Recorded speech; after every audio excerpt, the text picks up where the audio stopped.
Hai, Assalamualaikum. Perkenalkan, nama saya Rohilatus Zaininya, nomor absen 33 dari kelas 12 IPS 2. Di sini saya akan mempresentasikan interaksi desa dan kota. Yang pertama yaitu perbedaan desa dan kota menurut Profesor Bintantro. Menurut Profesor Bintantro, perbedaan desa dan kota memiliki beberapa aspek. Yang pertama bisa dilihat dari gambarnya sudah sangat berbeda ya. Mata pencarian di desa bersifat agraris homogen di mana penduduknya mayoritas bekerja di sektor pertanian, sedangkan di kota bersifat non-agraris heterogen di mana mayoritas penduduknya bekerja di ruang sektor pertanian. Yang kedua yaitu ruang kerja, di mana di desa bekerja di ruangan terbuka, sedangkan di kota bekerja di ruangan tertutup. Yang ketiga yaitu musim atau cuaca, di mana di desa masih membutuhkan pengaliran, sedangkan di kota tidak terlalu mementingkan musim. Yang keempat yaitu keahlian, di mana di desa bersifat umum dan tersebar dan memiliki keahlian yang bermacam-macam. Sedangkan di kota bersifat spesialis, di mana orang-orang memiliki spesialis tertentu. Yang kelima yaitu rumah dan tempat tinggal, di mana di desa rumah dan tempat tinggal berdekatan dalam satu jangkauan, dan di kota rumah dan tempat tinggal sangat berjauhan sehingga membutuhkan transportasi umum. Yang keenam yaitu sifat kelompok masyarakat, di mana di desa memiliki hubungan interaksi sosial yang sangat erat, sedangkan di kota bersifat free fiskal. Yang kedua yaitu perbedaan desa dan kota menurut perkembangannya. Desa menurut perkembangannya dibagi menjadi 3, yaitu swadaya, swakarya, dan wasembada. Swadaya yaitu desa yang masih melekat dengan tradisi dan adat istiadatnya, sedangkan swakarya yaitu mengalami transisi dari desa swadaya, dan wasembada yaitu desa yang sudah maju dan berkembang. Kota menurut perkembangannya dibagi menjadi 6, yaitu epolis, polis, metropolis, megapolis, dan tripolis ektropolis. Epolis yaitu wilayah yang menjadi kota baru. Polis yaitu wilayah bersifat agris dan penduduknya bekerja di sektor pertanian. Metropolis yaitu kota yang sangat besar dan perekonomiannya berada di pusat industri.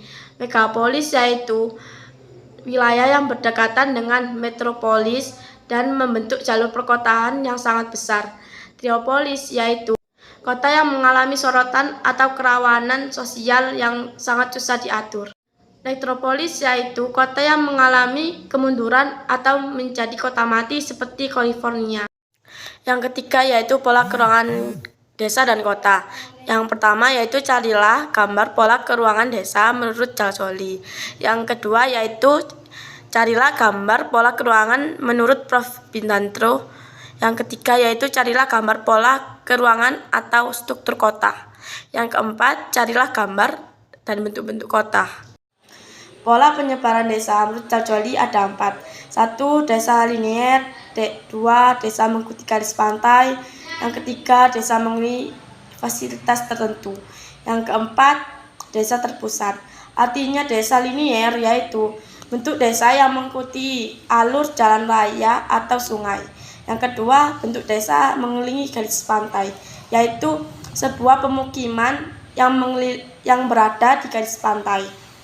Yang kedua yaitu desa yang memiliki fasilitas tertentu, yaitu desa yang memiliki fasilitas yang digunakan untuk penduduk.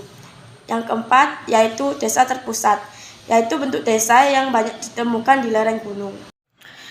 Yang kedua yaitu pola keruangan desa menurut Profesor Bintantro yaitu ada 5. 1. Mengikuti jalan, kedua mengikuti sungai, yang ketiga mengikuti garis pantai, yang keempat menyebar, yang kelima radial.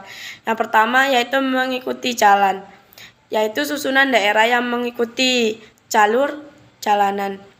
Yang kedua yaitu mengikuti sungai, yaitu susunan daerah yang mengikuti jalur sungai. Yang kedua yaitu mengikuti garis pantai, yaitu susunan daerah atau desa yang mengikuti garis pantai. Yang keempat yaitu menyebar, Yang keempat yaitu tersebar, yaitu siklus yang terbangun dengan sendirinya. Yang keempat yaitu radial atau mengikuti lereng, yaitu desa yang mengikuti sepanjang lereng gunung. Teori struktur keuangan kota dibagi menjadi 4. 1. Teori konsisteris, kedua teori sektorial, ketiga teori poros, yang keempat teori histori. Teori konsisteris yaitu dibagi menjadi 5 zona. 1. Zona terpusat daerah kegiatan, 2. Zona transisi, 3. Zona pemukiman kelas kilometer, 4. Pemukiman kelas menengah, 5. Zona penglaju. Teori sektorial yaitu dibagi menjadi 5 zona. 1. Zona pusat kegiatan, 2. Zona kegiatan grosir, 3. Zona pemukiman kelas rendah, 4. Zona pemukiman kelas menengah, 5. Pemukiman kelas atas. Yang ketiga yaitu teori poros dibagi menjadi 3 zona. 1. Zona pusat kegiatan, 2. Zona pengelahiran, 3. Zona pendapatan ke bawah, keempat zona pendapatan menengah. Teori historis dibagi menjadi 5 zona. 1. Zona pusat kegiatan, 2. Zona pengelahiran, 3. Zona daerah kelas rendah, 4. Zona daerah menengah, 5. Zona kelas tinggi. Bentuk-bentuk kota dibagi menjadi 2. 1. Kota kompak, 2. Kota tidak kompak. Kota kompak yaitu yang ke-1 bujur sangkar, yaitu kota yang berbentuk bujur sangkar di mana kota tersebut memperluas kota. Yang kedua, persegi panjang, di mana kota dimensi panjangnya lebih besar daripada dimensi lebarnya. Yang ketiga yaitu lingkaran, di mana kota yang berbentuk ideal di mana jarak pusat kota ke ujung kota memiliki ukuran yang hampir sama. Kota tidak kompak, di sini saya menyebutkan 3. 1. Berantai, 2. Terpecah, 3. Terbelah. 1. Berantai yaitu kota yang terletak namun ada daerah tertentu. 2. Terpecah, yaitu kota daerah yang tidak menyatu. 3. Terbelah, di mana kotanya terbelah oleh pengairan yang sangat lebar.